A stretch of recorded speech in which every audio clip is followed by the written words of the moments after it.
Hi guys, today I'm going to share with you some hopes, some dreams and some predictions about John Green's new book, Turtles All the Way Down, which is out so soon. It's out October 10th, which is a shame because I'm actually going away on a Hender on the 9th, so I'm not going to be able to read it until I come back on the 13th. But nevertheless, I'm so excited, and he did his first reading of the first chapter on his YouTube channel, so I couldn't help just listening to it really closely and just imagining what the rest of the book will bring. The book is narrated by Ava Holmes, who's a 16-year-old girl who goes to a school, and she has a best friend called Daisy, who so far I'm absolutely in love with. She's just seems like a badass girl, and she just seems like a really good best friend. The thing that interests me is that John Green's books usually have the main outgoing girl as the main character, for like Margot in Paper Town, Looking for Alaska. Alaska is actually named after her. In this book, it feels like Ava's the main character.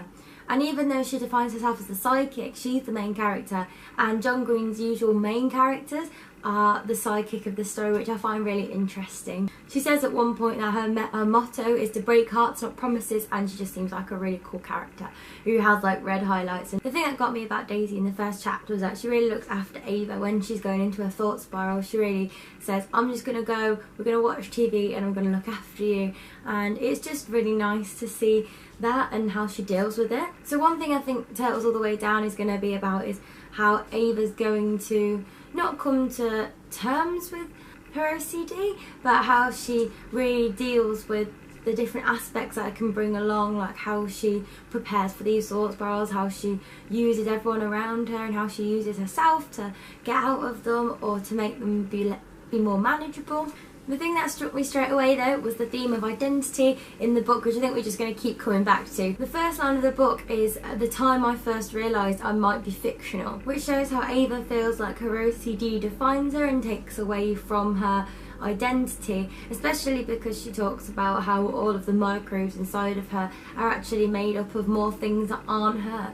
So she talks about the me pronoun and what that really means if everything inside of us isn't actually belonging to us and belongs to everyone else. She also really finds Michael's project about the faces and recognition really cool. He's doing some sort of project where he takes everyone's face who's called Michael and tries to create a Michael 101 to see what they all look like, and then Daisy pops in and says, why don't you use convicts, because then you're banning the name and you've just got the race and gender, and you bring in all of those aspects apart from just focusing on the name, which Ava finds really interesting. And even though she wants to comment on these things, she can't because she's too deep into her thought spiral, which I thought was really interesting because we get to hear about what she thinks about these things but how she can't actually access them. So what I really want to see in Turtles is just these friendships really blossoming, how they all come together, but also the thing that really interests me about the plot in particular, this is a prediction part, is that Daisy asks Asa about a camp that she went on with a guy called Davis Pickett,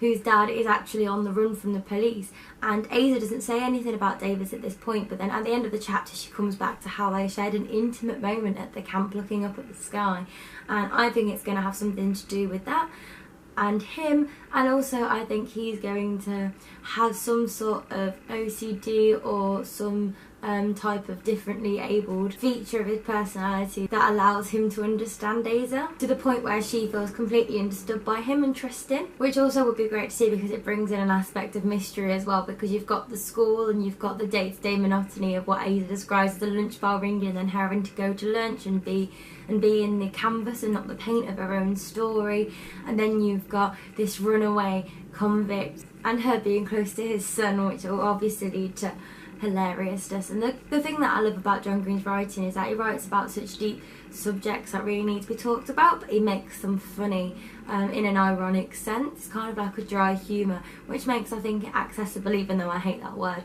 It really gives you an element of understanding, which I think what he's trying to do with this book, but also just to give Asa, who has OCD, who John Green has got OCD himself, so it's an own voices novel. So those are all of my hopes and predictions for the Turtles All the Way Down. I'm so excited. It's going to be such a good read. I'm going to just read it straight away. I'm going to sit down, I'm going to read it, and I'm probably going to read it again straight away because I've been waiting 6 years for this book, and I'm sure it's going to be as amazing as I hope it's going to be. Let me know your thoughts and hopes and predictions down below in the comments, and I'll see you on the next video. Bye!